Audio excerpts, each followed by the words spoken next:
my gosh. Anything I say to you, Deborah, will be recorded forever. Posterity, Tim, we better watch our words. I know. Posterity, that's the right word. Posterity is watching. Oh my goodness. Woo, how's your summer? Going well. Are Going you well. been doing fun things, I hope? Well, I went on my trip to Wales, and that was fun. Oh, I don't know if I knew that for some reason. Oh, it's a kind of a long story, but I got connected with some ancient monuments there related to churches, old chapels, reading about nice. Wales. Great. So, yeah, that was kind of fun. Heathrow is the wrong airport to ever go to if you can avoid it. It's awful. Yeah, that's what I think I've read about it in paper. Yeah, they have two terminals and they're about 3 to 4 miles apart, and so Heathrow has the train station, the sub the station, the bus stations, local bus stations, regional bus stations, and so it's a hubbub. So It's a hubbub. Wow. it's a hubbub. Yeah, it was a Anyway, good trip. so are you Welsh at all? What got you to Wales, or was just the monuments? No, well, this is a strange one, and I know we're getting in here, but Chris Callahan, she found an article about an organization in England, Southern England, called Friends of Friendless Churches. And it's a wonderful name, but basically they go around and try to save old chapels and things that are deteriorating. Nobody owns them or cares for them. And so they have 28 such churches in Wales. And I don't know, if that got me going, I wanted to change. Yeah, I can imagine. Ancient monuments, things. So it was fun. Good. Yeah. Yeah, I don't remember hearing about that. Yeah, I guess I haven't shared a lot. Well, there'll be time, another day. There's Hello, Laura Montagna. Laura and Hannah and Colleen and Vernon. We're getting there. We have 3 minutes to get everybody else here. Do we expect to see Tim Ash? No, he just called me. We talked this morning. He has a medical appointment with a doctor, and he might, join us from the parking lot. Sometimes he does that. Sometimes he doesn't. So I have not heard. Joe, have you heard from any other board members about not being able to attend? No, I haven't heard from any of them. Okay.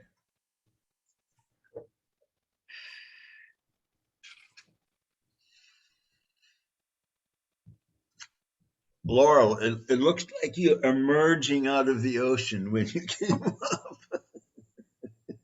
I moved my camera back and forth to different locations and hadn't realized that it wasn't adjusted. And I did realize that it looked quite weird.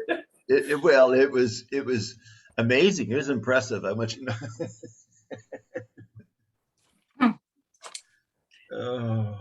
Anything to spice up a Zoom and have something interesting to look at.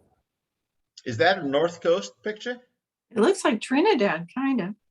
It is nice. It is nice. Yeah, Moonstone Beach, maybe. Yeah.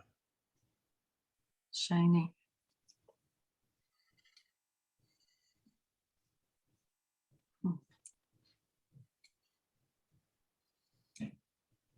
Laura, I'm ready to be in another movie. You want to cast me in a movie? Oh, sure. Everybody wants to be friends when they want to be in a movie. That's right. I'll buy you a pumpkin spice latte. I wish there was something. I could use the money, but the big project that was supposed to come decided not to. Oh, too bad. I read in the paper that Lithuania is becoming a location for movies. And it's a small, one of the smallest little countries, about 1.5 million people, but they look like Moscow and Prague and different places. So yeah. It seems to me we just watched something on Netflix that was supposed to be some like where in Europe, and it turned out it was, I don't know if it was Lithuania actually, or some very obscure place they was substituting in for Moscow. Okay.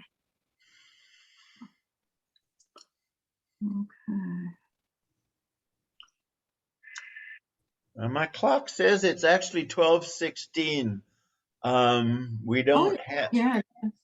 And Emmy or Connie, do we know anything, Joe, about them?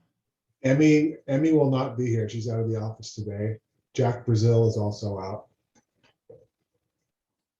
Okay. Connie will be attending for just part of it. She's off today, so you'll see her dip in, but she's not going to be able to be present for the full 2 hours. Is it appropriate to ask for her to make a small report? It's always appropriate to ask for something. She's off and watching her grandkid and just may not be available. She does want to be able to peek in to support Hannah, but she's really not at a desk. I think she's with a grandkid. All right, I won't. Okay, thank you. I'll leave her alone. So if there's anything urgent to ask, I'll certainly try to make sure it gets in her email so you get any follow-up that you do need. okay, thanks.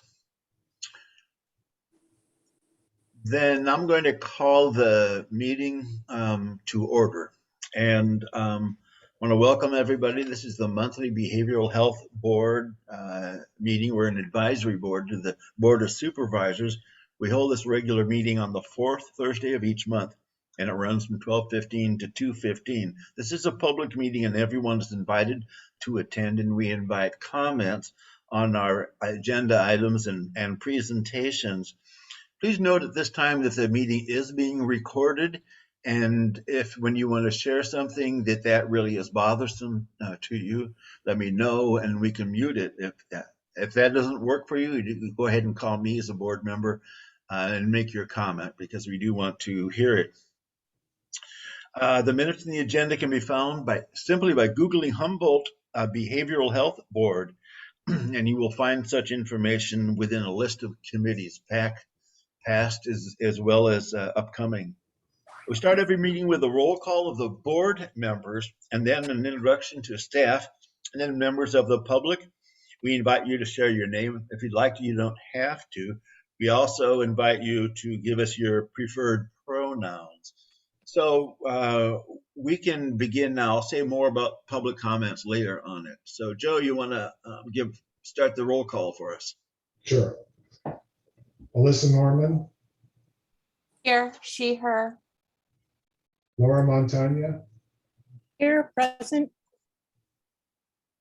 Steve Madrone. Tim Ash. Tim Doty. Here, he, him.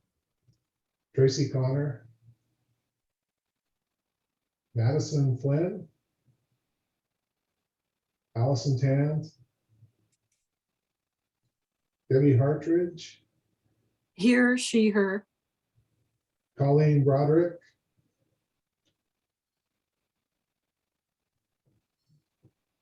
Here, she, her. Isabella Watherspoon. Present, she, her. And I wanted to note, I will also have to jet out a little early. I have a structured release at 2. Okay. Danette Kellerman. Vernon Price. Present. Gardner Carlson. Oscar McGowan. Gardner is here. He just didn't unmute. Okay. 2. We can't hear you, Gardner. Okay, so that gives us 8. So we do have a quorum. All right, good. Thank you. Can you hear me now? Yeah, we can hear you now. Thanks, Gardner. So then, staff, would you like to introduce yourself to us and perhaps tell us your job title? Hi, Paul Bagnacki, Deputy Director of Behavioral Health, he, him. I'm also Jeremy Nilsson, he and him, also Deputy Director for Children's Behavioral Health.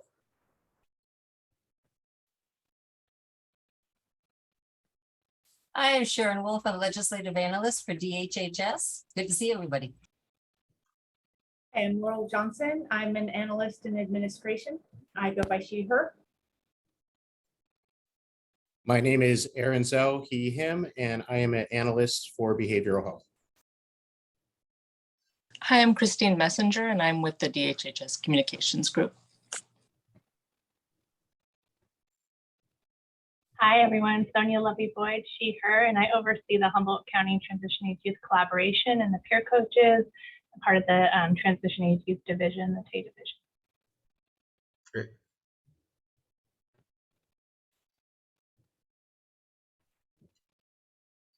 Other staff members?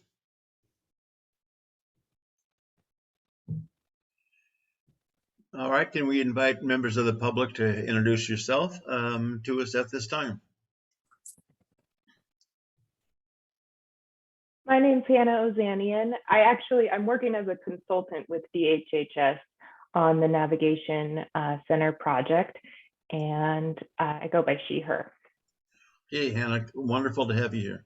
Thank you.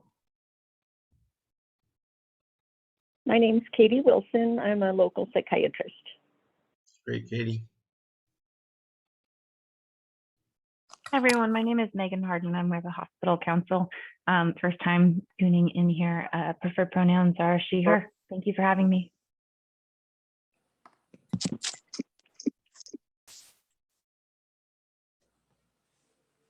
I think I saw Allison Tanz. Are you here? I am here, and I'm sorry that I'm late. No, glad to have you here. I always bounce around to the different boxes, so please note that another board member here is with us. And I want to remind everybody to mute if you're not speaking. We can easily get background noises coming in here. So are there any other members of the public who would like to introduce themselves? All right, hearing none. DHS Communications, are you on live now with us? Okay, you muted.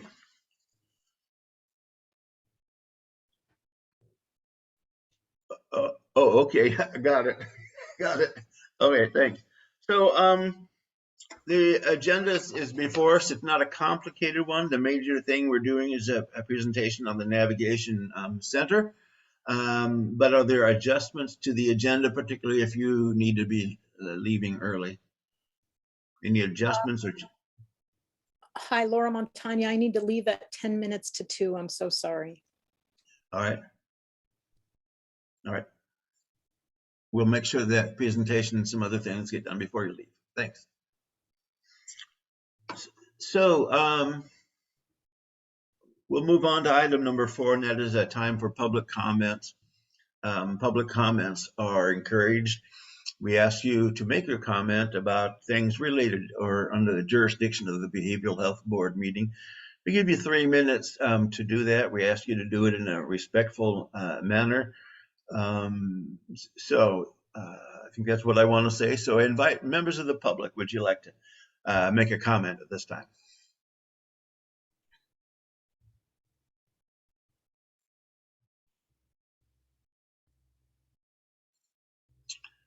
All right, hearing or seeing none, we will. There's one, Sonia. Oh, Sonia, yes. Hi, everyone.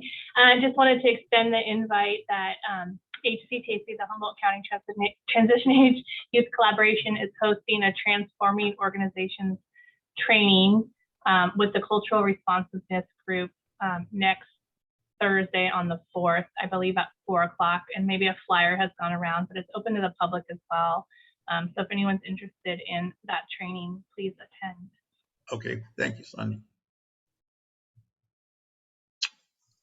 Give everybody a chance to share. Okay, I don't hear anything else coming from the public.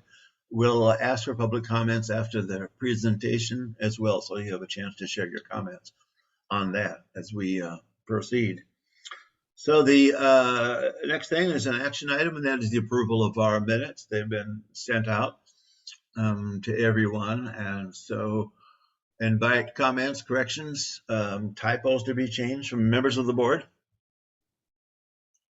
I'd like to make a motion to accept the minutes as submitted. Thank you. I'll entertain a second so we can move ahead. Debbie, raised your hand. You prepared to vote? Okay, all in favor, say aye or raise your hand or both. Aye. Aye. Okay, thank you. Thank you. I see them and thank you. It has been passed. So we're at our time I've been looking forward to, and that is the presentation from Hannah about the navigation center. And Hannah, you can take over the screen for PowerPoint or anything you need to do to make your presentation, okay? Okay, thank you. Yes, I'll share my screen right now.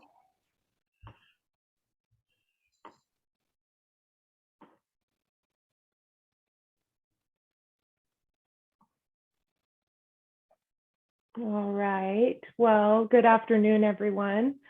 I'm very excited and grateful to be here to talk about this very exciting project that has been in the works for some time now, and I am just one member of the large team. But just grateful to present to you all, to share details and the current plans we have in place, and of course to try to answer any questions and receive feedback, because though we have made progress, as you'll see, and we have some plans in place, we are still in a period of gathering information from the community and from experts like you all. So thank you again for having me.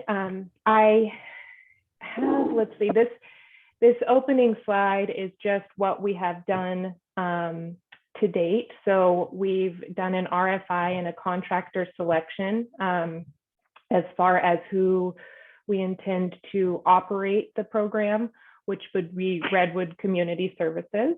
Hannah, I want to interrupt. I know what an RFI is, but maybe not everyone does. So if you can help us with those things. A request for information. Thank you. Yeah. And there's been permitting done with the contractor as far as with the site, or excuse me, with the developer. We've done some work on our funding sources, working with the city of Eureka, and then I have also come on through that process to assist. And I come to this project as someone who has operated and served as a director at a day center down in Sacramento. There is a large homeless service provider just north of downtown Sacramento called Loaves and Fishes. It's been around for about 40 years.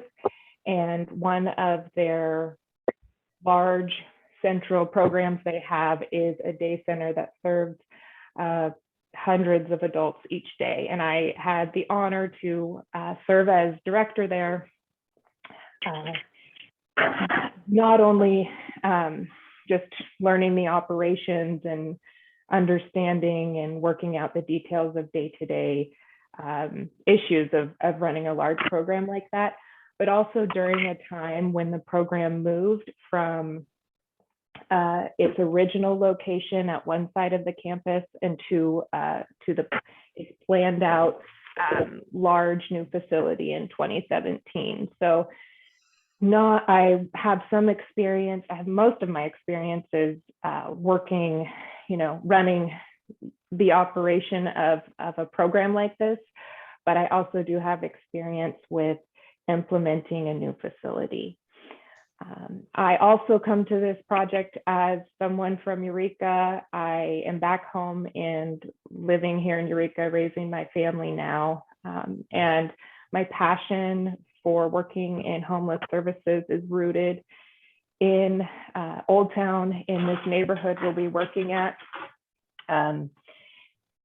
when I was a young kid, I was very curious about people experiencing homelessness and confused and just very interested in what that world was like. When I was in high school, I started volunteering for St. Vincent de Paul Soup Kitchen, also known as Free Meal. And that just shifted my world dramatically. And so to be able to not only just work in direct services and work on an issue that I'm very passionate about, but to be helping out with this project that is right in the neighborhood that I'm very closely connected to, it's really an honor. So I'm very grateful to be here. As far as the presentation today, I'm just going to give a little background about Loaves and Fishes and how Friendship Park came to be, because I think it's enlightening as far as how those programs evolved by meeting folks directly where they're at, and then just through trial and error, learning what services are necessary for survival, for developing trust, and then for finding solutions. And then I'll shift over and present just the location we have in mind, as well as the current plans we've drafted, and then of course answer any questions that you might have.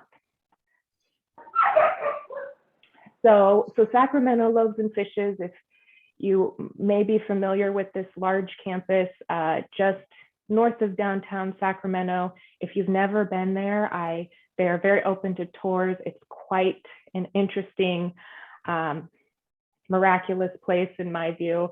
It started in the early 80s as a soup kitchen, when really as a serving out of the back of a van, right when many soup kitchens were being founded within California and across the nation, right as the phenomenon of homelessness as we know it today, you know, the roots of it, of when it originated.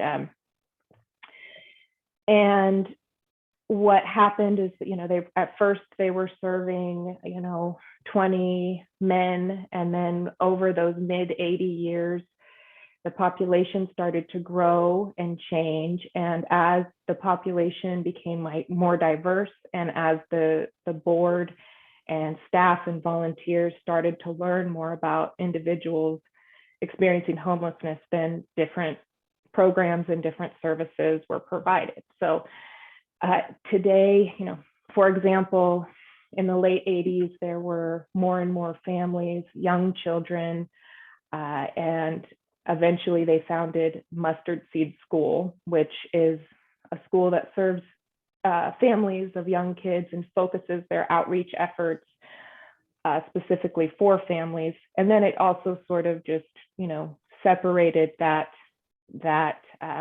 demographic from the other adults that were seeking services.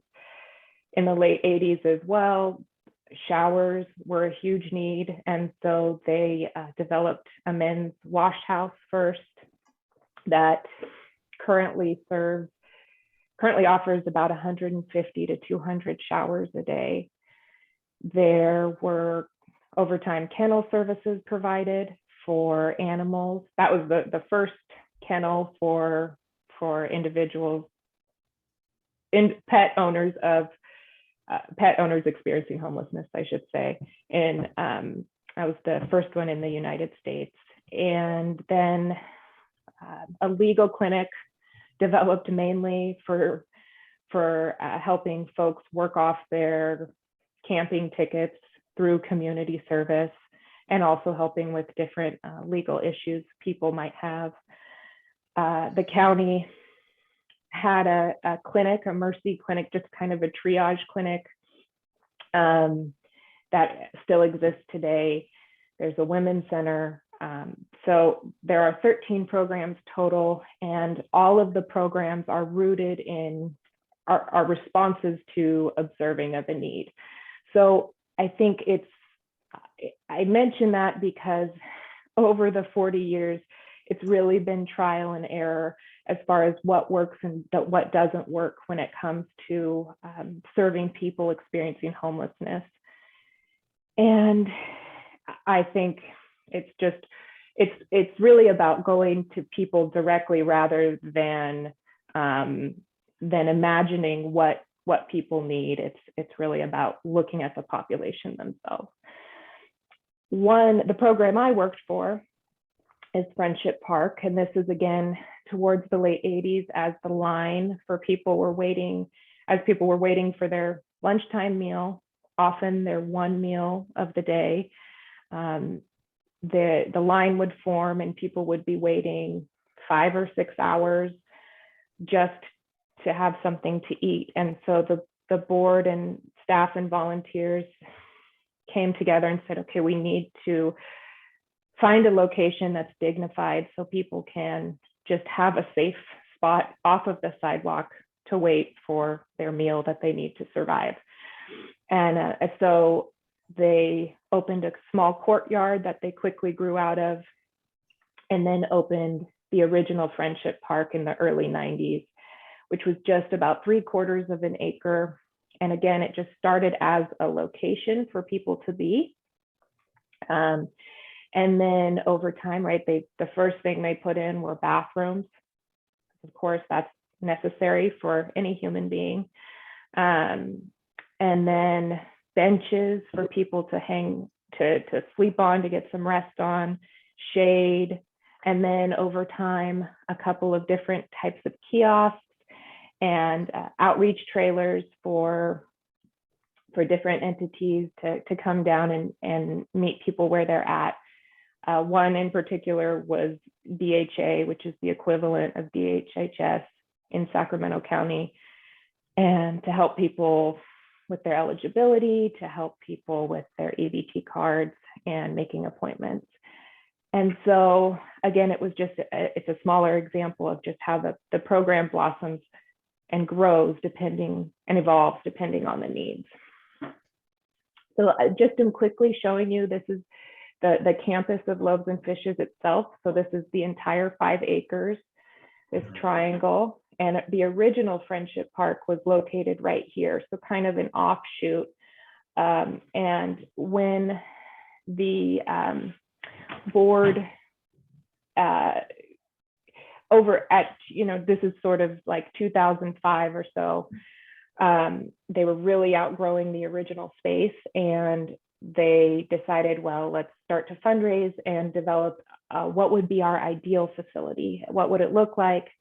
How would it be positioned? And how could we make it so that it best suits the needs of the people we're serving? And so here you can see, this is the new facility. And it was opened in beginning of 2017. Just zoom in a little bit. So you can see it's a large outdoor facility with different kiosks, gazebos. I'll just point out right here, this is the front entrance gate where we would open in the morning, and I would get there about 6:15 or so, and depending on the time of the month, there would be, early in the month when folks have more funds, there would be fewer people, but at minimum, there would be at least 50 people waiting outside. Later in the month, it could be up to 200 or so. So that's early in the morning, right? Just waiting for us to open up the gates so that they could mainly come in and go straight here to use the restrooms. That, of course, was the top priority. Then get a cup of coffee, use our storage facilities or the lockers to put their items away. Many folks would rush to the men's wash house, which is located over here. Right, for that early hour, there's a sizable group of people who are coming in to get the services quickly so that they can get off to work by 8 o'clock, which is, right, a misconception. There are people on the streets who do have jobs. And so that was just a busy part of our day. Over here would be our welcoming kiosk, where we would have staff and volunteers in sort of your first spot if you were coming in as a new person or coming in to sign up or learn about different services. Over here, we had our food breakfast kiosk. We had different community groups come in and serve breakfast, which may or may not be part of our program that we're implementing here, as we will have St. Vincent de Paul directly across the street. We'll get to that. But and then out here, just some kiosks of just office space that DHA could come down and do outreach, or different volunteer groups, different programs, nursing students could use throughout the week as a safe spot to meet with people and be able to convene and talk and discuss different resources. So it's a beautiful, beautiful facility for the purposes. Here is a picture of that entrance. You can see there's a big alleyway, lots of bikes. That's one thing we really have to plan for. With Friendship Park, we weren't really calculating how much space we would need for bikes, for trailers, for coolers. So that's what we're planning to do with this facility, really have a lot of adequate space for people to store their belongings, because when you're on the streets, you often have to carry everything you own with you. Nice paved surfaces. Many folks are in wheelchairs or have difficulty walking, so it's very important to have nice paved surfaces. In the old facility, it was gravel, and it was very difficult for folks with disabilities to navigate. So having nice open walkways are important. It's important as well, because it's welcoming, and then the more space you have, the more peaceful I think the environment is. I think that's one key thing, just from an operations standpoint, is having as much space as possible to keep things mellow and peaceful. This is just a shot from inside. You can see we have nice benches. This is kind of probably a 10 a.m. picture. So after the morning rush, people are just having a safe spot to hang out, to get some rest, right? This is preferable to having to sleep on the sidewalk as you wait for food. Shade. In Sacramento, it's very hot in the summer, so the gazebos that are throughout provide shade, but then we also outfitted them with misters. Of course, it's very hot there. And then during the winter time, we sort of semi-enclosed them with vinyl siding so that they would be warm, and we actually had heaters within the roof, so it would be a little extra cozy for people as they hung out throughout the day. This is one far corner of the park. Very important is storage, a place to put your carts, your baggage, as you go throughout your day on campus, to access your lunchtime meal, to use the restroom, to use the shower. And we also have lockers, so you could rent for a small fee, $10 every month, where you could really store, the important stuff, your paperwork, your medication, right? That's a huge problem for people living on the streets, is losing their important items. And then of course it sets folks back so much if you don't have your ID, or if you lose your medication. I mean, it's detrimental. So providing storage is super important, and that'll be part of our plan here in Eureka. And here are just a couple more pictures. Here are those lockers, water, again, just nice paved surfaces. So Friendship Park. Is somebody are unmuted? We're hearing dogs and children. It's a phone. It's not a computer call-in. It's a phone call-in. I can see it. Okay, thank you. One of us can mute them, I think. Okay, I can't, but let's go ahead, Hannah. Okay. Thank you, Alyssa. Yeah. So that is just sort of a brief overview of Friendship Park. And what I would also say is, as we opened that new facility, it wasn't merely about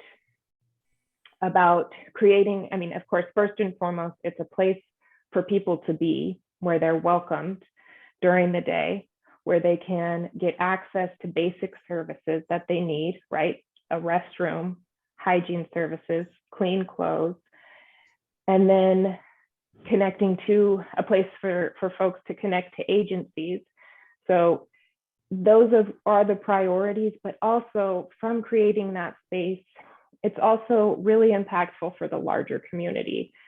It made it very easy to develop different volunteer programs, and just having a safe space, the community became more engaged, and so many creative programs, be it an art class or a foot clinic with the local nursing college, or just an open door sort of guest, we call it a guest advocacy project, where a sharp person who's computer savvy just sits down and welcomes people in to say, all right, what do we need to do? Do we need to call your dad? Do we need to make a doctor's appointment? Can I help you with transportation? Or can I just be here for you? That was one of the most, significant or mind-blowing takeaways, is that when you create a space where everyone is welcome and where the community can meet and learn and witness about people experiencing homelessness and really come together, it's just a beautiful experience and process. And one thing that I hope with this navigation center we will be able to do, right? I mean, there's of course so much need for the people that are on the streets that are struggling, and then tying in all the local agencies to have sort of a central location where we can all collaborate together, but also for the larger community to learn and to hopefully reduce the stigma, because that is, in my mind, what it's going to take for us locally here, and it's really any community that is dealing with the homelessness crisis. It's a change of heart that we need to have, a change of understanding. So I think that this project is going to be, it has the potential to be one big step forward, though many other things will need to fall into place as we get folks connected to resources and get folks housed. This will be a really good starting point, one of the many programs. So what are our objectives? As I mentioned, a central location for people and community groups, agencies to work together on the challenges here locally. And again, as we'll talk about the location, which is on 3rd and Commercial, and it's close to many of the agencies that already serve this population, pretty much directly across the street from St. Vincent de Paul free meal dining facility, which is arguably the hub for the folks that are in the downtown Old Town area. So it's a wonderful location in my view, to engage with people, to offer assistance, and as we'll see, this is a funded, government-funded navigation center, so it will be all about connecting folks to permanent housing and to provide a place for respite, for people to be during the day, where where people are really welcome to be, so that they, I mean, as many of you probably know, it's so hard to be on the streets, that in Friendship Park, people were often awake all night for their safety. And that's how folks are here locally, to just have a place where they can rest during the day, try to get some basic needs met, because it's very, very difficult to be on the streets. So having a place for respite, a place to rest, to take a nice hot shower, it really is a huge necessary part to having folks take the next steps, to filling out applications, to problem solving and deciding what steps they need to take next, right? Just your basic needs have to be met. So here we have included a definition of a navigation center. And navigation centers, by funding, are not only just, they don't just include a resource center and a place for people to be, but it often, as it's funded, is connected to temporary living facilities.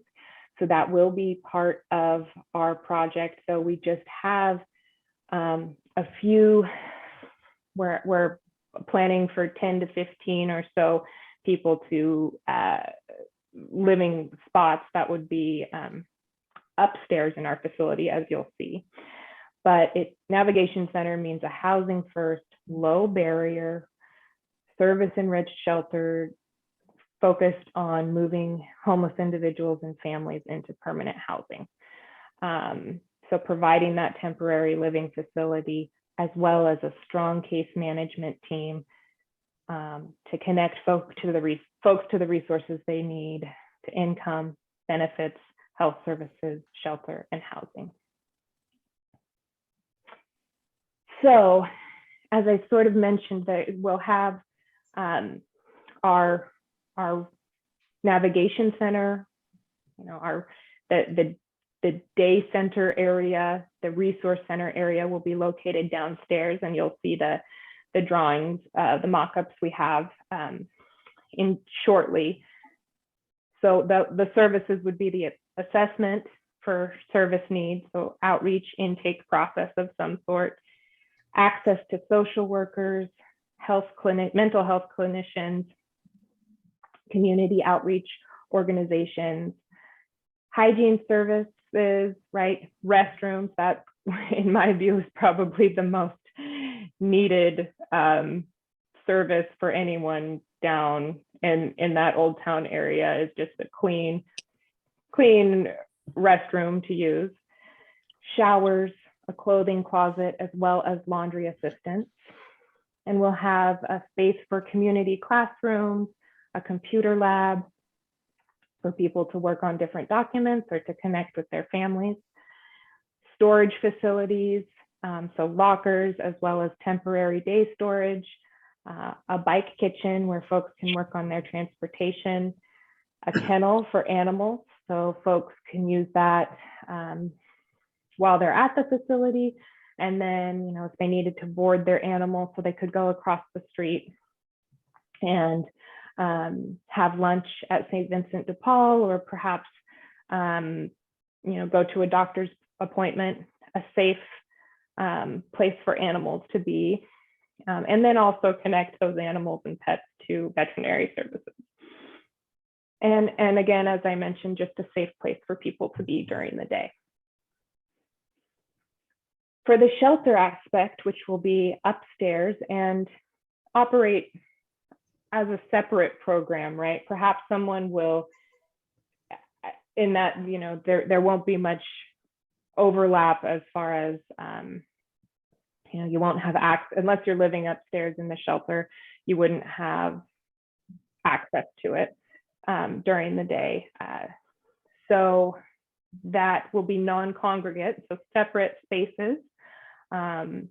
Accommodation for the 3 Ps, if you've heard those before: partners, pets, possessions. So that's really making it a low barrier shelter. That's often few have a pet, you're often not qualified for some shelter options, or if you want to stay with your partner, or if you have significant possessions, those are typically barriers that keep you out of certain shelters.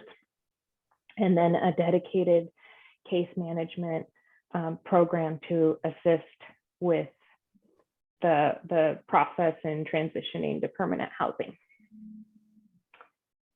As I mentioned earlier, when we put out the RFI, the Redwood Community Services was selected. They are an agency. They work somewhat here, not in homeless services yet in Humboldt County, but they will be. They do foster programs, foster family programs here locally.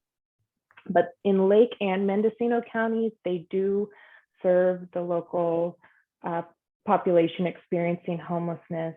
And they have a similar program, navigation center in Ukiah called Building Bridges. And that is a sort of a day center downstairs and a shelter upstairs. So they do have experience with operating this type of program. So here are some images of our location. As I mentioned, it is across the street from St. Vincent de Paul, free meal, the dining facility. It's undeveloped lot by Mercer Fraser. And if you know that area, the front of it, of the sidewalk, is gated off, if you're familiar with where exactly that is. But it is, right, it's close to St. Vincent de Paul. It's close to the rescue mission. It's close to Betty Chin's Day Center. It's not far from the CSET, the Community Safety Engagement Team, EPD's program is, I don't know if it's currently there, but it's located, it will be located just down towards the end of Commercial. I don't know if they're in the process of moving their office or if they have moved already. And if you're also familiar with the location, right, pretty much on any given day, at any given time, if you just cruise through those blocks, you'll find many folks that are hanging out on the sidewalk because they have nowhere else to go. And, you know, if it's 9 or 10:30 to 10:30 in the morning, they're probably waiting for St. Vincent de Paul to open, or perhaps they're staying at the rescue mission and they just are staying close by during the day. So if you are familiar, you would know that, yes, there are many people that are living outside, that if a facility was open, they could, maybe they wouldn't run to it right away. Maybe they would want to develop some trust, right? Everybody on the street has a different, will take their own path to receiving resources, but there is a big population right there. Here, this is looking from the corner of Commercial and 3rd. So this blue building right here, that is the dining facility. And here is where the center will be developed. You can see some folks waiting right out there. And this is from the other end of the street. And this is right before lunchtime the other day, as folks are waiting to get in to access St. Vincent de Paul. And there's the lunch line going in. And, you know, the folks that run St. Vincent de Paul, they do so much with so little in serving this population. It is absolutely amazing. You know, because it's not that they're merely providing a meal, right? They're creating a space for a community where people feel welcome. And hopefully with the development of the center, we can work closely with them but also that can help alleviate all that they take on, so that it can be a community effort. I am just blown away with what they're able to do and what they handle when it comes to safety, when it comes to just working out the difficulties and challenges of homeless services. But again, I am right there with them that it's amazing work to do because it's so needed. And it's really enlightening as somebody doing the service. So my hat is off to them. Okay, so here are some of the drawings we have so far.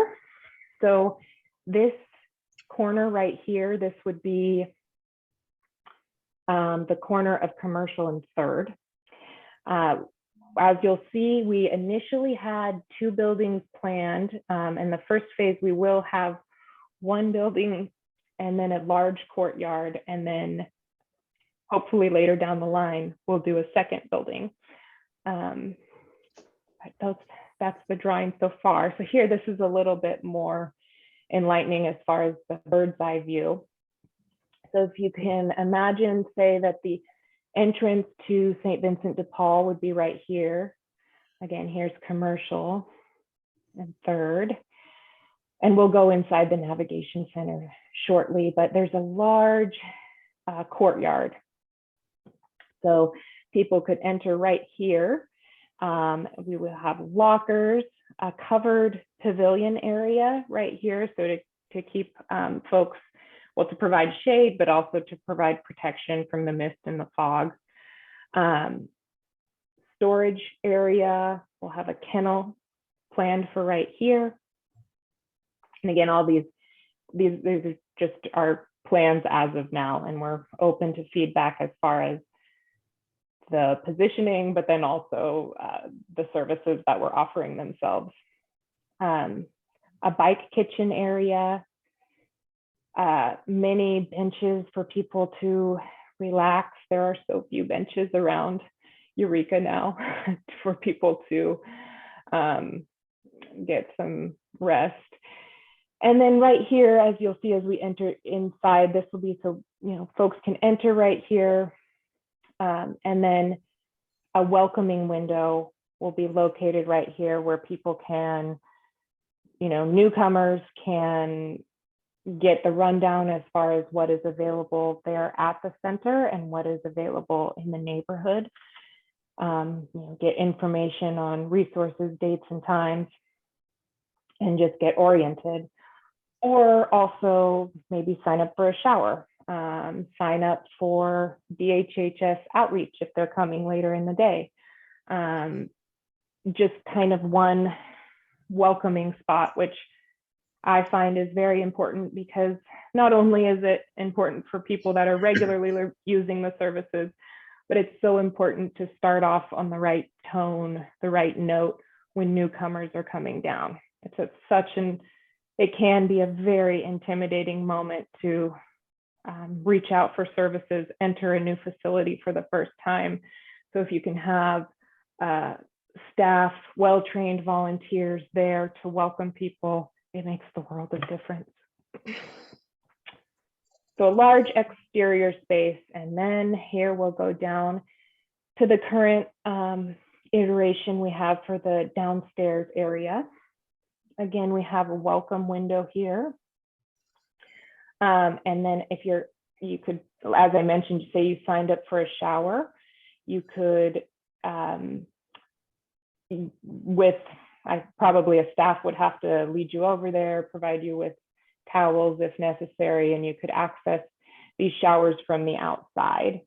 And then inside the facility, we will have, again, another large welcome reception area, a small library, as well as computer stations for people to work at, common area, and a restroom.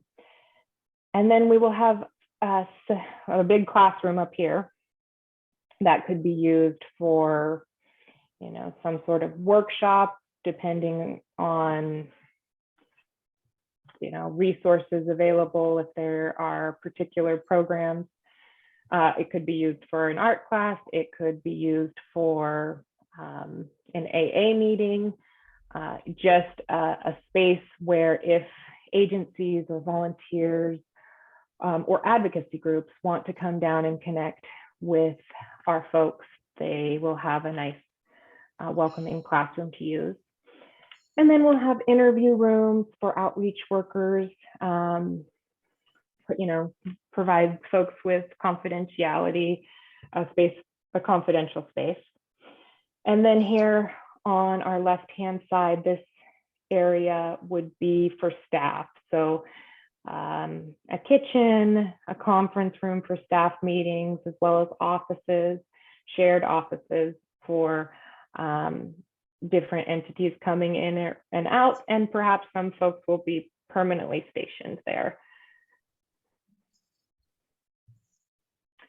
And upstairs, this is our drawings we have of the non-congregate shelter as of now. So you'll see we have 13 spaces, and that may fluctuate, but each space has its own kitchenette, has its own bathroom, so folks will have privacy.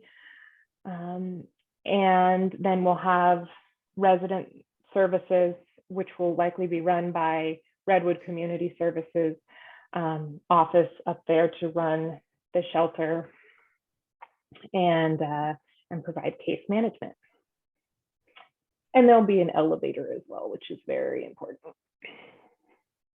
As far as the site itself, because we will be having the overnight shelter, there will be 24-hour security provided. Staff will be trained in de-escalation techniques. That is one thing from my time at Friendship Park. We were the staff. We were called green hats, which was helpful if somebody had a question or there was an issue arising. It was go find a green hat, or if you just needed to know what time your cell phone had to be picked up from charging. So those folks, we were doing the general operations of the facility, but we also were there in case and trained to respond to escalated situations.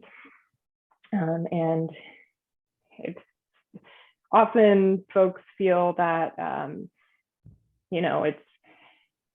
it's an intimidating environment and dangerous. And just from my own personal experience, right? If you can develop the environment so that it's welcoming, safe, open, and have staff be open-minded and able to respond to escalated situations in the appropriate way, it's not nearly as challenging as it, or intimidating or scary or violent as it might seem.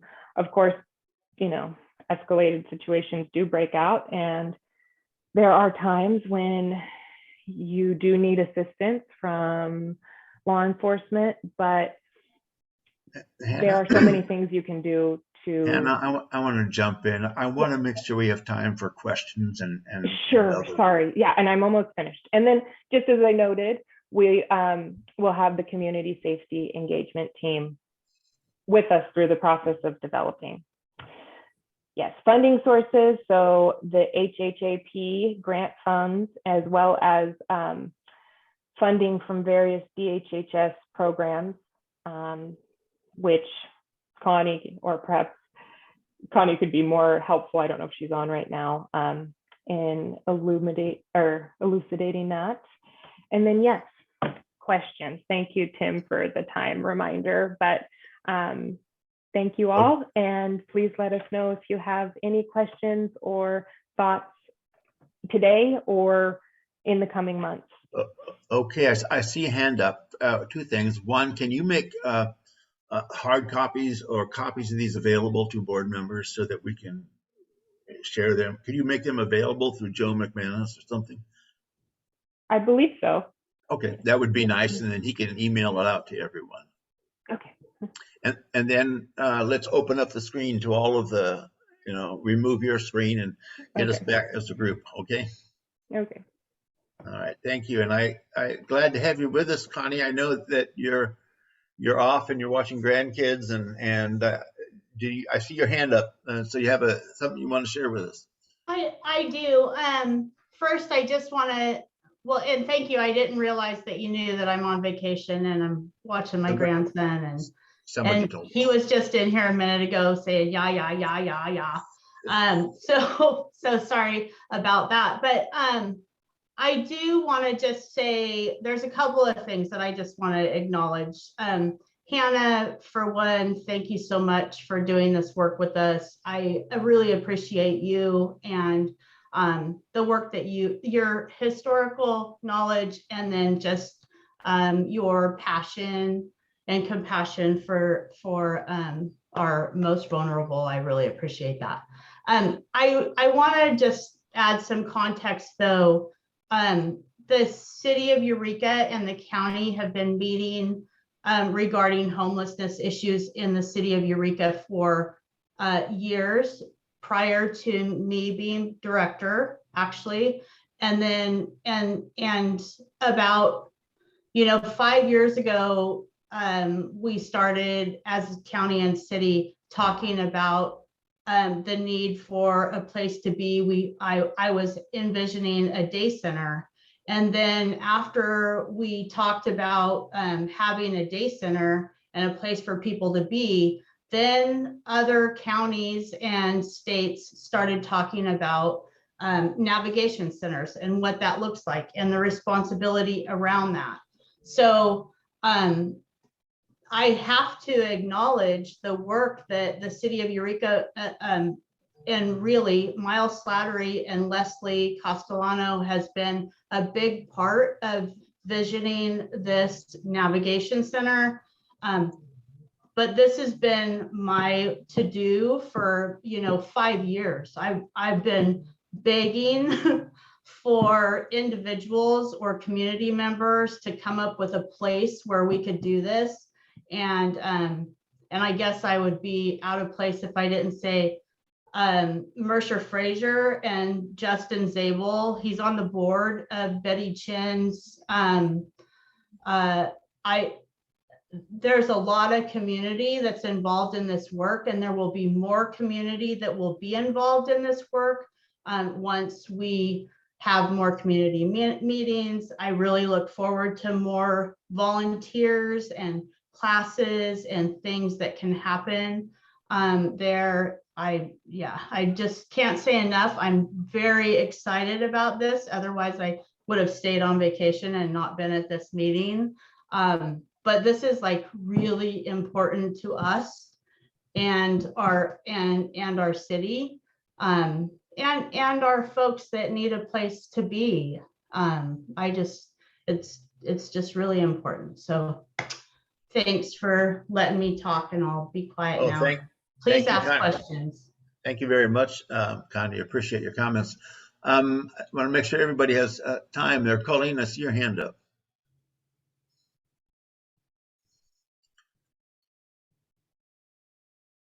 Have you got yourself unmuted? There, where'd you go there? There you go. I have to say, this is the most exciting thing that I have ever contemplated about homelessness, and the scope of what you described, from animals to all these other things, is just wondrous. I hope and pray that this plan comes to fruition. But I have a couple questions about funding. These may not be absolutely clear, but they're if you have any input on this, it'd be really nice to hear it. Does funding include salary positions?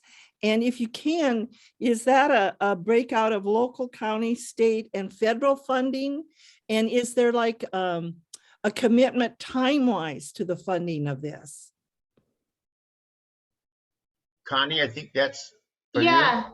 Yes, thank you. So DHHS has funding for all of the services that we provide, that we're mandated to provide. And a lot of the folks that will be stationed at the navigation center will be our salaried staff, right?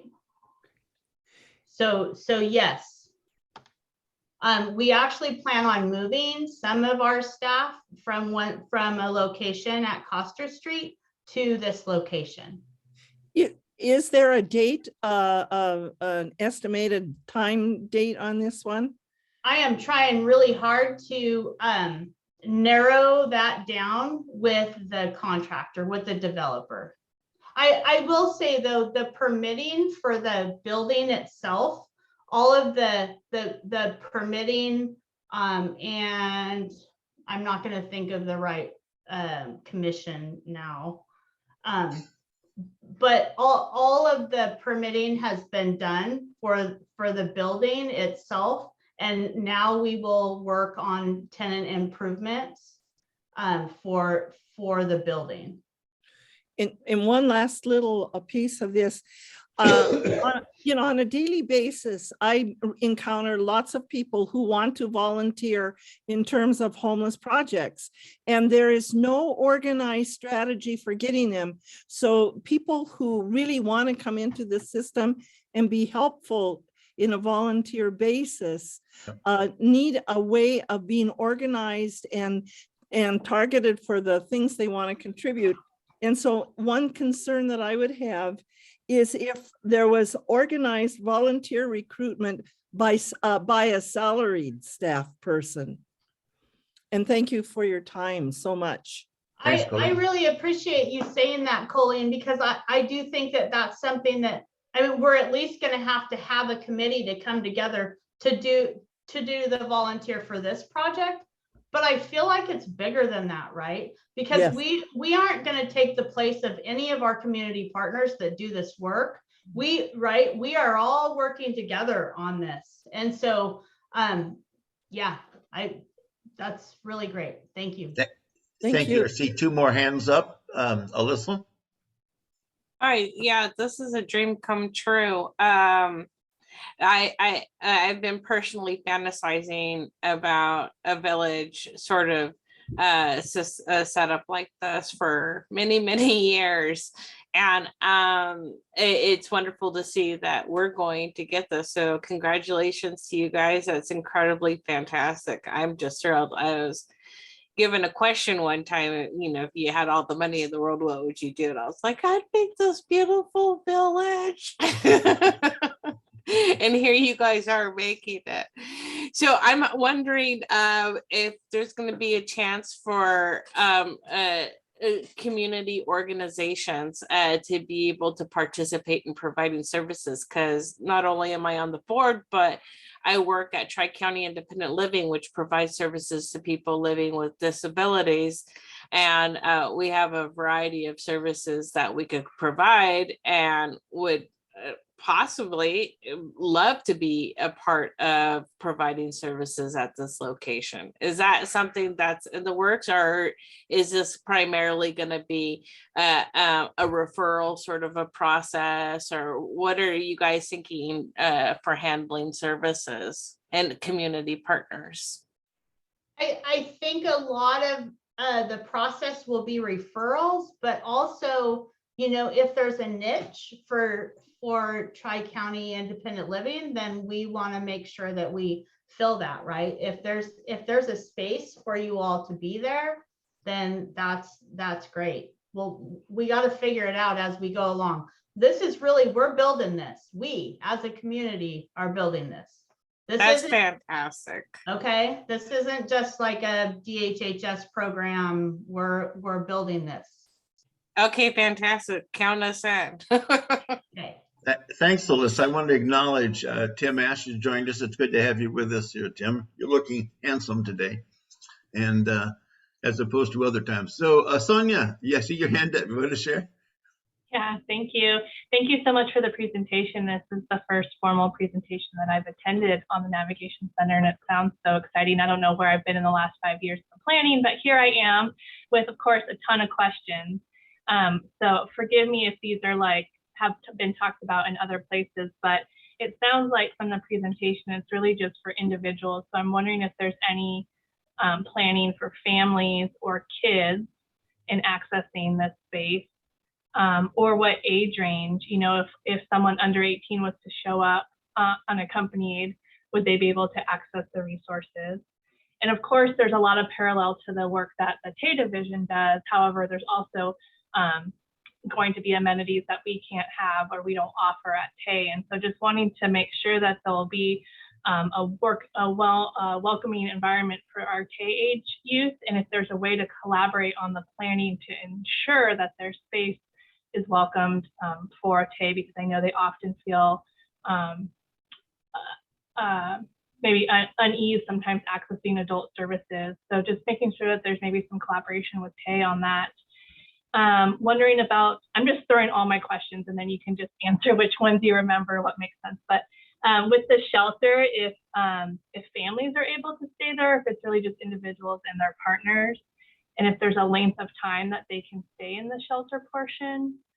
And then this may have already happened, but if it hasn't, I guess the question, has there been stakeholder involvement or focus groups on what the layout might look like, what things might be offered there? I know when we created the TAY division, there was lots of community engagement and stakeholder engagement to our TAY population on even like what color walls we would paint or things like wanting a community garden. So just wondering if that process has happened or is planning to happen. And I think that's my list for now. Thank you. Thanks, Sonia. I've been thinking the same thing. How would it fit in and support your day work? So Connie, there's a lot of things. You want to comment or is this something for Hannah? I think I can start, and I'm not going to remember all of those questions, so I'm not going to have answers to all of them because I don't remember them all. But I think I can start. So I just want to clarify: this project has not been in the works for 5 years. It's been my dream for 5 years for us to have a location like this, but this has just been in the last. Has it been 6 months, Hannah? I get lost with COVID of how long it actually takes to get things going. But I have been talking with Justin Zabel and the city for a really long time for a space of something like this to happen. The only thing that we've done so far is we've had a couple of community partner meetings and several other, not several, but a few other meetings with city staff to talk about what it might look like. We've talked with Redwood Community Services, who's the community partner that would be fulfilling the contract for the 24-hour services. And we've looked at all the requirements that we will have to meet with the funding that's available through the Housing and Homeless Assistance Program. So those are things that we've done so far. We are starting community meetings August 27th, I believe, is our first meeting. Laurel, am I right or wrong? August 23rd. 23rd. Okay. So that's the first community meeting. And we will continue to have reach out and engage individuals in what we feel is most important. Oh, I should say, we also have had an internal meeting with DHHS staff that provide a lot of services, engaged them and kind of surveyed them on what the top priorities of services they felt that our community members would need at that location. Yeah, so we are like in the baby stages of this. And then Hannah, if you had other answers to her questions. And Sonia, I would love to have bigger conversation around population. I think the one thing that I can add specifically is we're going to assess folks that come to that location. A lot of community members will refer everyone, families, children, anyone that feels like they need services. And a big part of our responsibility at the Navigation Center is to navigate them to the right place, the best place for an individual to be.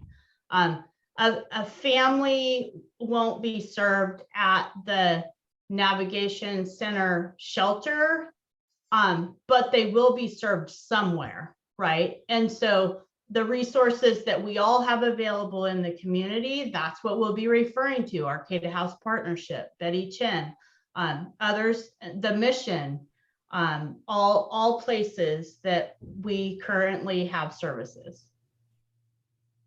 I want to mention real quick, there are some comments in the chat box. Okay, thank you. I'm mindful. I see, Vernon, your hand up. Two things I want to say. We have set an ongoing agenda item on the AOT program, and it seems to me this would be an appropriate thing. It's a huge, all-encompassing development project, and I feel like the others, this is a wonderful thing. But that on a regular basis, we seldom have presentations that go about an hour. Very, very worth it. But to keep this on our radars, on our agendas a lot would be important. And now, I'm sorry, Vernon, I jumped in there. Vernon, you still have your comment. Hannah, this was an excellent presentation and a much needed one. Director Beck, I thank you for the progress that this has done in the last 6 to 8 months. I do have one question. Lived experience, like peer coaches, would that be encouraged there at the Navigation Center, or would that be possibilities? Because those of us that have lived experience of homelessness, I don't know really how to explain it other than street credit. There's a trust or a bond that is already there that would assist in getting someone the services that they need, if that's understandable. Connie or Hannah? Very understandable, and we know how important it is that we have peer support everywhere in our system, Vernon. So thank you for bringing that up. It seems to me, Hannah, that's part of the growth of Friendship Village, is to keep adding and growing and using volunteers and making it easier to do that, which would include peers. You have a comment about this? Yes, I just echo and say that it's really all hands on deck, and we're in building and creating the facility. We're trying to make space for all the programs that are currently operating, and as well as other programs to be developed. So, and I agree. I think that there were different programs at Friendship Park that were of that peer support model, and I think we are open to everything right now as far as what, and we're asking the community to do, to bring your ideas, bring your program, so we can fit the puzzle piece together, all the puzzle pieces together. Thank you. I have 2 more hands up, and I want to keep moving along here. So Katie, you have a comment? I just also put the questions in the chat, but I was asking whether urgent psychiatric treatment is going to be available at the center. And also I was picturing many years ago when we had a day treatment program, and I was one of the docs that got to be on that. And it was pretty amazing to have a psychiatrist there on site to be able to kind of let people walk in and check in and change their meds if they needed to, or get back on their meds. And to me, that would be a really fantastic thing to integrate with this. So I'm wondering if that's going to be considered. Connie, you want to handle that? Or What I can tell you is that the need for psychiatrists in Humboldt County is huge right now. Just staffing supervirons in CSU is difficult. So I would think it would be wonderful to have that, and I know that we don't have capacity to have that at this point. And so Connie, are you aware that I offered to help out with a walk-in clinic if you were going to start a walk-in clinic and you didn't have psychiatric time to do that?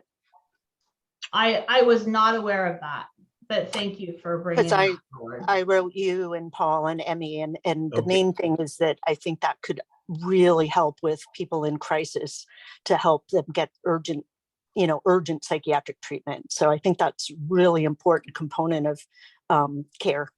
Okay, thank you. Mhm. I see another hand up and I want to move along. Tim. Yeah, I have a couple questions. One is the 17-year-old on their own walks up to the facility and is looking for navigational assistance, but also housing. And then a 19-year-old comes up in the same situation. And then that's the first question. The second one is, so I understand that DHHS staff and others may be using some of those office space and confidential spaces on a permanent or temporary basis. But what I guess it wasn't clear to me where the money comes from, the security and the person that's manning the welcoming window and actually administering the whole building. Is this something for Hannah or for Connie? I can answer that. Currently, we have a ton of homeless funding available. Some goes to the county and some goes to the continuum of care. And we plan on utilizing the county's funding for this project at this time. And his first question about 17-year-old and 19-year-old. I need to figure out what we would be referring them to the appropriate place. I don't know. So one of the things that we need to work out is in the day center space, we would love for that space to be for anyone who feels okay to be there. And what if they don't want to tell us whether they're 17 or 19? We still have to work those things out, because I don't want to make it to where you have to give us every bit of information that you have in order for us to let you sit on a bench or have some coffee and water or use the bathroom. So I want to be thoughtful and think of all the things around that, including liability. And Hannah, you may have some other thoughts about that. Yeah, I think that that's something that we're going to have to figure out as far as, what areas are, or if there are age restrictions. But as with where I worked at Friendship Park, it was 18 and over, but we did have processes in place to accept the families, accept the 17-year-olds on their own, give them a safe space, perhaps, like, for example, allow them to come into an interview room as we connect them to Betty's facility, and always trying to do a warm handoff to their next step.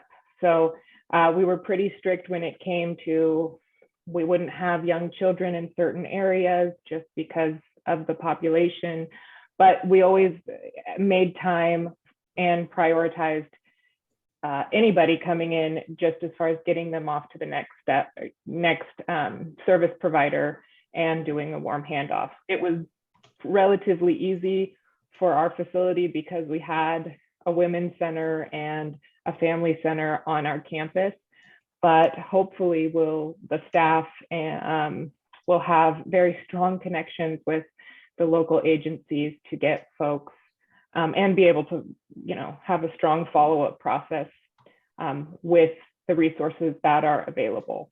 But I think at this point, we're not exactly sure what the rules are going to be. Thank you. Hannah, a follow up on that, Tim, or did that answer your question? Okay, I see that. Well, I've really appreciated this a lot. And thank you, Hannah, for your experience, your dedication, and your passion for it. For me, you have a heart for it, and you have a sense of what is needed on the street. And I thank you for that. And Connie, thank you for keeping this dream alive and pushing it. I do see this as an important development. So as I said, how do we stay connected? And the part that Sonia is bringing up is critical because of the age of mental health breakdowns, you know, and serious traumas. Foster age kids and things like that is demographic and an important issue. And I agree with Katie, is that homelessness and psychiatric or mental health issues are also critical. And I know they can't all be on the same campus, but on continuing to integrate and to deal with them. I know it's a lot more to add, Connie, on all the things you've done, but those things I think need to be in the mix. And I guess the last thing is, how do we keep the community? I know you've just gotten started on this, because if we have a lot of questions and input thing, how do others join in? How does the public and other people? And that's just kind of an open-ended question. I'm not asking for an answer on that, but thank you very much. Anything else? We ready to move on and wrap up this presentation? I do think, Tim, that we can provide this group information when we're having the community meetings and such. I do think that might be helpful. And then if you want to somehow keep it on the list that I can update on a regular basis, or someone can, we could do that also. That would be nice. I think on a regular basis, it needs to be focused on behavioral health issues related to it. Otherwise, we're covering all kinds of jurisdiction areas that are beyond our scope. But we can talk more about that executive committee, and I'm interested in other people's ideas about staying in touch and support of this. Well, again, thank you. And thank you for being with us, Hannah. We'll move on to our next agenda item. And I think we have time for it. Communications, an opportunity for board members to share with us any communications that they have.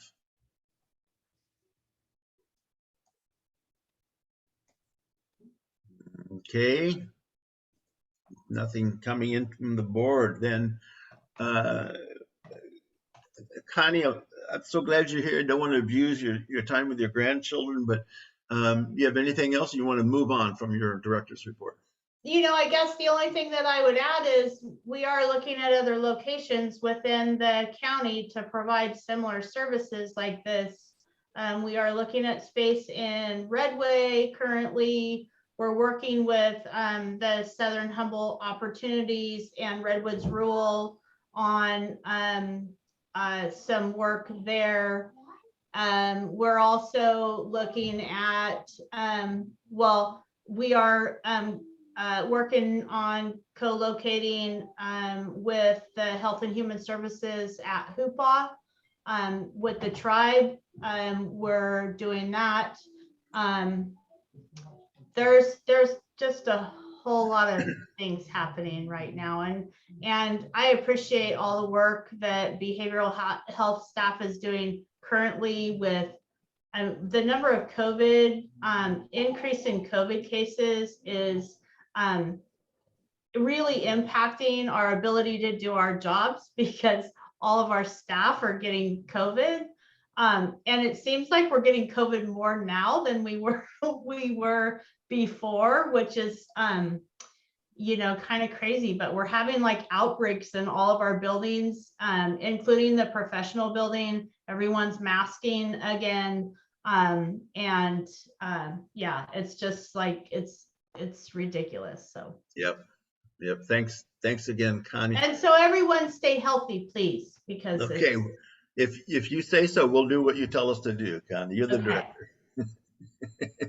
director. Emmy's not here. I don't know whether Paul or Jeremy have something from the director or close to it. Paul, I see you unmuted. Yeah, she didn't give me anything to speak to, so I don't have anything new to report at this time. Okay, thanks, Paul. Jeremy.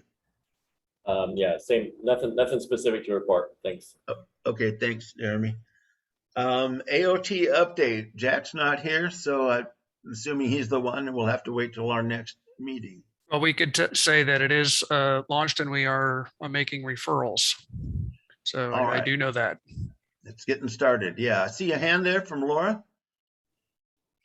I just wanted to say I've interacted with the program with a referral from Eureka Police Department, and that group, the new group EA Family Services, seems quite excited to be working on things. So let's go get them. I think there's 3 people in there now, and we can have 10 at a time. So go team, let's get those referrals. Yep, great. Tim Ash, I see your hand up. Yeah, I was just wondering if Paul or Connie want to update us on 988. Oh, good question. Yeah, 988 went live on the 16th nationwide. That's a 3-digit number to access crisis services. You can use texts to that number as well. Those numbers are routed to a regional call center tied to the caller's area code. And if there's a need for additional services or linkage locally, they connect to our local crisis services. So both of our crisis numbers are still up and running, and we'll continue to maintain those and collaborate with the regional call centers. Our first weekend, there were no calls transferred to us. So. All right, thank you, Tim. All right. So then we're actually at time for our various committees, ad hoc committees, if they have reports to share or updates. Yeah, Debbie.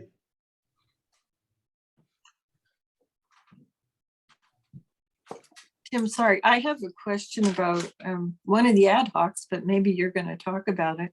The one about reporting complaints. That No, was in I wasn't. No, I wasn't ready yet to do that. Go ahead. Oh, Your question. just checking in there. Just. Oh, okay. Yeah, Okay. I haven't moved forward on that, but thanks. Okay, good enough. Okay, we can talk later. Okay. I just wanted to say regarding the annual report, I just picked up Tim Ash's last comments, and those will be input today, communicated with the rest of the group. So we should be able to submit that next week, I'm hoping. All right, thank you. Thank you. So we're at the time for chairman and the vice chair.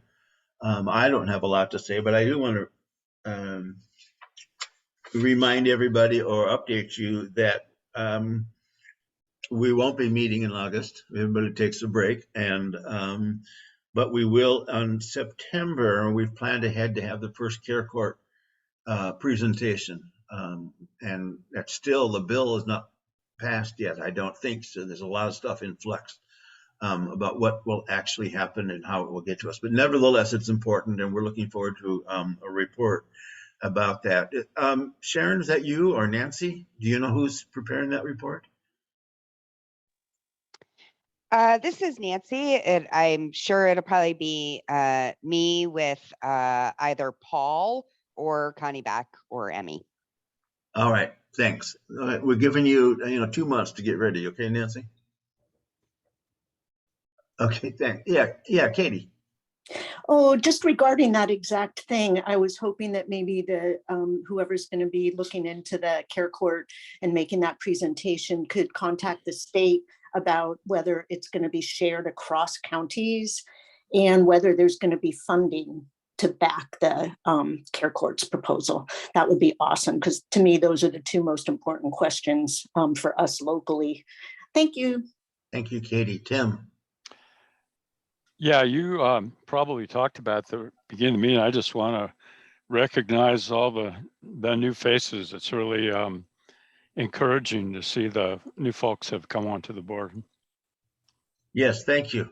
Oscar was going to try to join us, but he couldn't do it, and he's going to be joining us. I think it is in November. But Vernon and Gardner, it's great to have you with us.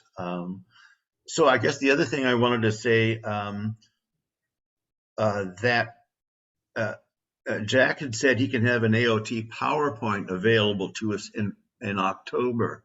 So those are two upcoming presentations that I know. Most of them don't take a lot of time, and so this is a short presentation from another committee, or that you want, you can contact me, executive committee, and we want to keep providing presentations that would be helpful to the board. Tim, is that hand up again, or is it just staying up? You're just being friendly, I know. Okay. All right, Laura, thanks. Take care.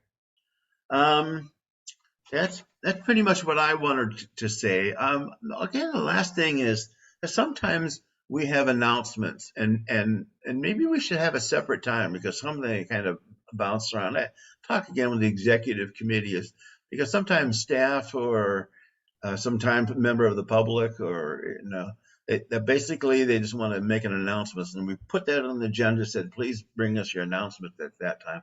I don't know, I may be totally wrong on that, but that's where my mind is going. I think that we've covered everything. Is there anything hanging out there from unfinished or future business comments?